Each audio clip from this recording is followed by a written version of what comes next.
ایک علاقے میں ایک حکیم صاحب رہتے تھے اور اس حکیم صاحب کا انداز یہ ہوتا تھا کہ جیسے ہی وہ اپنے دواخانہ جانے لگتے تو اپنی بیوی سے کہتے کہ آج کے دن تمہیں جو جو چیزیں درکار ہیں وہ ایک پرچے پر لکھ کر دے دو۔ اس کی اہلیہ وہ تمام چیزیں لکھ کر ان کو وہ چٹ تھما دیتی۔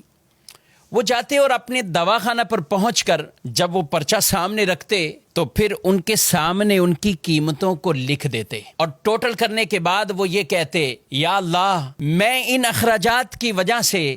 آج اس جگہ موجود ہوں اور تیری عبادت چھوڑ کر ہی اس لیے آیا ہوں کہ میرے گھر کے یہ اخراجات پورے ہوں، اور جیسے یہ میری ضرورت پوری ہوگی میں اپنے اس دکان کو بند کر کے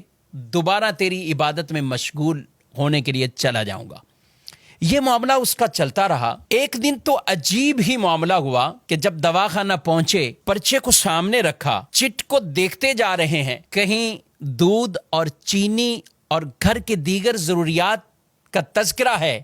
لیکن لکھتے لکھتے ان کی بیوی نے سب سے آخر میں لکھا کہ بیٹی کا جہیز کا سامان۔ یہ پڑھتے ہی وہ گویا کہ دن میں ہی انہیں تارے نظر آنے لگ گئے اور وہ کچھ کھو گئے کہ یہ کیسے ہوگا۔ لیکن سب قیمتوں کو وہ لکھتے لکھتے جب اس جملے پر پہنچے تو حکیم صاحب نے آگے تحریر کیا کہ یہ اللہ کے کام ہیں، اللہ ہی جانے۔ حکیم صاحب نے یہ جملہ لکھا اور دواخانہ پہ جو مریض موجود تھے ان کو دوائیاں دینا شروع کی۔ ابھی ایک دو آدمیوں سے ہی فارغ ہوئے تھے کہ اچانک حکیم صاحب کے مطب کے سامنے ایک بڑی کار آ کر رکتی ہے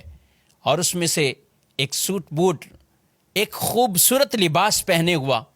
آدمی کار سے باہر نکلتا ہے اور وہ حکیم صاحب کے دواخانہ میں داخل ہو جاتا ہے۔ حکیم صاحب جیسے ہی اپنے مریضوں سے فارغ ہوئے تو اس کو کہنے لگے کہ بھائی اگر آپ کو دوا چاہیے تو میرے قریب آ جائیں، میں آپ کی نبض چیک کرتا ہوں، آپ کو دیکھ لیتا ہوں، اور اگر کسی اور مریض کے لیے چاہیے تو مجھے اس کے حالات بتائیں، کیفیت بتائیں۔ وہ آدمی کہنے لگا، حکیم صاحب شاید آپ نے مجھے پہچانا نہیں ہے، اور آپ کیسے پہچان سکتے ہیں؟ 15-16 سال کا عرصہ گزر گیا ہے۔ حکیم صاحب کچھ حیران سے ہوئے کہ آخر کون سے یہ راز سے پردہ اٹھانے والے ہیں۔ وہ آدمی کہنے لگا، آج سے 16 سال قبل آپ کی اسی دکان کے سامنے سے میرا گزر ہو رہا تھا اور یہی دکان کے قریب ہی ہماری گاڑی کا ٹائر پنچر ہوا اور میں باہر دھوپ میں کھڑا تھا، آپ نے دیکھا تو آپ نے کہا کہ اندر آئیے، اسٹول پر بیٹھ جائیں۔ میں اندر آیا، میں نے آپ کو دیکھا، لوگوں کو دوائیاں دے کر آپ اب فارغ بیٹھے ہیں، ایک چھوٹی سی بچی آپ کے پاس کھڑی اور آپ سے کہہ رہی تھی بابا چلیے نا، بھوک لگی ہوئی ہے، چلیے گھر کو چلتے ہیں۔ آپ اسے کچھ ٹہلنے کا کہہ رہے تھے۔ میں نے سوچا میں ایسے ہی آپ کی دکان میں بیٹھا ہوں، چلو کوئی دوائی آپ سے کہہ دوں اور اسی بہانے کچھ آپ کو رقم دے دوں۔ میں نے آپ سے کہا کہ حکیم صاحب ہماری شادی کو 6 سال ہو چکے ہیں، ہم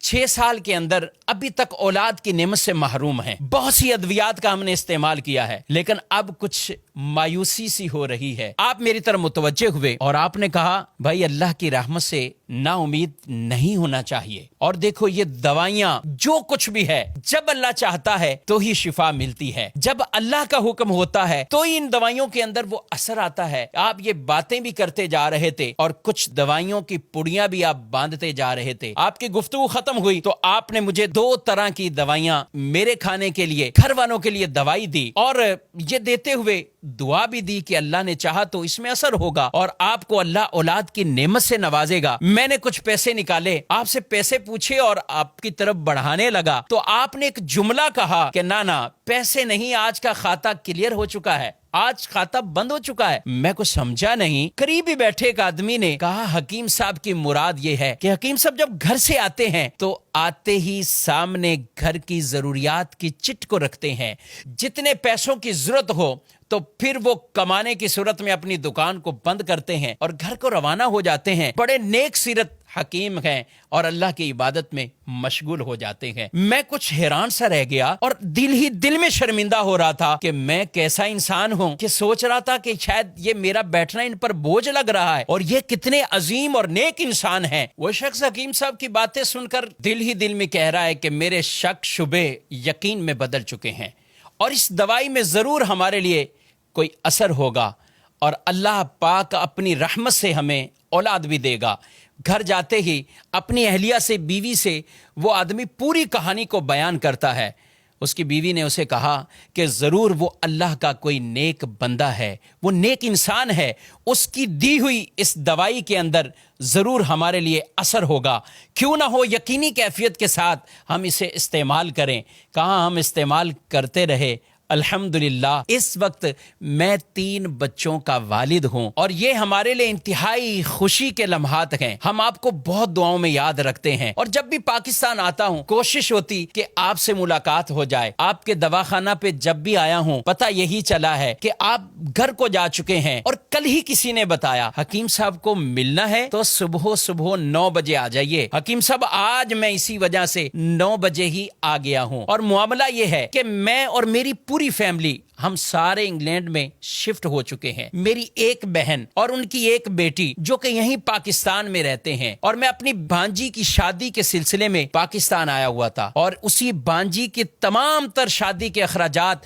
میں نے اپنے ذمہ راضی خوشی لیے تھے، اور میں اسی کی خریداری میں مصروف تھا۔ معاملہ کچھ یوں ہوا ہے کہ میں اپنی بھانجی کے ساتھ لاہور میں کبھی پاکستان کے دوسرے شہروں میں جا رہا تھا، سب جہیز کا سامان سب تیاری ہو چکی ہے، لیکن اسی دوران میری بھانجی کو بہت تیز بخار تھا، اور وہی بخار میری بھانجی کی موت کا سبب بنا ہے۔ میں اور میری بیوی جب آپس میں بیٹھے سامان خرید چکے ہیں، سب کچھ کر لیا ہے، اب اس سامان کا کیا کیا جائے، تو فوراً آپ کی طرف ہمارا خیال گیا کہ جب 16 سال پہلے ہم آپ کے مطب میں آئے تھے تو ایک چھوٹی سی بچی وہ آپ کے پاس کھڑی کہہ رہی تھی بابا جان گھر چلو مجھے بھوک لگی ہے۔ تو میری بیوی نے مجھ سے کہا کیوں نہ ہو کہ ہم حکیم صاحب کا شکریہ اس انداز سے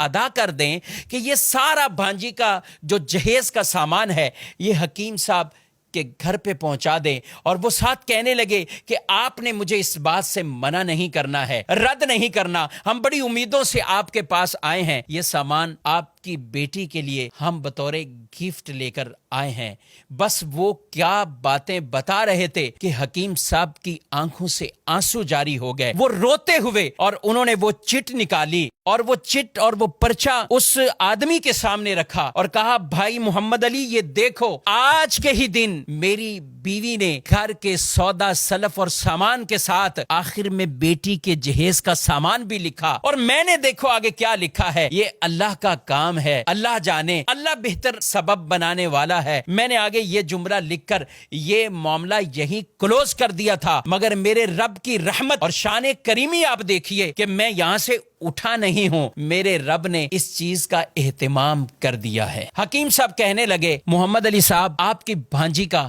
صدمہ وہ ضرور ہے، مگر میں تو رب کی شان اور رب کی قدرت پر حیران ہوں کہ آج میں گھر واپس خالی ہاتھ نہیں پلٹا۔ یہی کہتے ہیں کہ جس کا اللہ پر بھروسہ وہ مضبوط ہو جائے، توکل اور اعتماد مضبوط ہو جائے، پھر اللہ ان کے لیے اسباب پیدا فرماتا ہے۔ ہمیں بھی چاہیے حلال کمائیں، حلال کے لیے تگودو کرتے رہیں۔ رسول مکرم صلی اللہ علیہ وآلہ وسلم فرماتے ہیں کچھ گناہ ایسے ہیں کہ جنہیں نہ نماز ختم کرتی ہے نہ روزہ ختم کرتا ہے، ہاں روزی کی تمنا میں، روزی کی تلاش میں غم زدہ ہونا، یہ غم ان گناہوں کو ختم کر دیتا ہے۔ اور جب آدمی اللہ سے ڈرتے ہوئے رزق کی تلاش میں جاتا گئے، اللہ خود قرآن پاک میں ارشاد فرماتا ہے وَمَن يَتَّقِ اللَّهَ يَجْعَل لَّهُ مَخْرَجًا وَيَرْزُقْهُ مِنْ حَيْثُ لَا يَحْتَسِبُ، اور جو اللہ سے ڈرے اللہ اس کے لیے راستے پیدا فرماتا ہے اور اسے وہاں سے رزق دیتا ہے جہاں سے اسے گمان بھی نہیں ہوتا۔ اللہ رب العالمین ہم سب کو ایسا توکل، ایسا بھروسہ اختیار کرنے کی توفیق عطا فرمائے۔